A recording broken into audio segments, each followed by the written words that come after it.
পরিচয়ের রাজনীতির মাধ্যমে, আইডেন্টিটি পলিটিক্সের মাধ্যমে বাংলাদেশের রাজনীতিতে যে একটা বড় ধরনের খারাপ একটা চিত্র যেটা সৃষ্টি করা হয়েছে, সেটা থেকে আমরা সবাইকে বিরত থাকতে হবে। এবং এই লোকগুলোকে এখানে এন্ট্রি দেওয়া হবে না, এই রাজনীতিকে এখানে এন্ট্রি দেওয়ার সুযোগ নাই। এরা কিন্তু বারবার এন্ট্রি নিচ্ছে, অথচ মাথা বিক্রি করতেছে একটা পরিচয় দেখে। তাদের তো কোনো রাজনীতি নাই, এখন রাজনীতি হয়েছে মাথা বিক্রি করে পরিচয় একটা আইনে সামনে আইডেন্টিটি পলিটিক্স এনে তারা আবার বাংলাদেশের রাজনীতিতে ফিরে আসতে চায়। কেন? পরিচয়।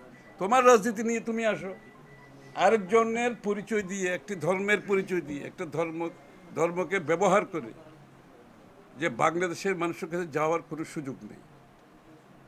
কাউকে ব্যবহার করবে, খুব সুন্দর করে বলেছে, কাউকে ব্যবহার করার কোনো সুযোগ নেই এখানে। এটা আমাদের বুঝতে হবে। কোনো সম্প্রদায়ের মানুষের উপর গায়ে হাত দেওয়া যাবে না, তার সম্পত্তিতে হাত দেওয়া যাবে না, আমি পরিষ্কার করে বলছি। এবং সেটা যত বড়ই শক্তি হোক, যারাই হোক, সেটা আমরা বাধা দান করব, আমরা বাধাগ্রস্ত করব। তাদেরকে দলীয়ভাবে যদি কেউ হয়, দলীয়ভাবে হবে এবং আইনগতভাবে হবে, দুইটাই হবে। আইনের শাসন বাংলাদেশে এতদিন ছিল না, আইনের শাসন এখন ফিরে আসছে আস্তে আস্তে। সুতরাং তাদেরকে আইনের সম্মুখীন হতে হবে।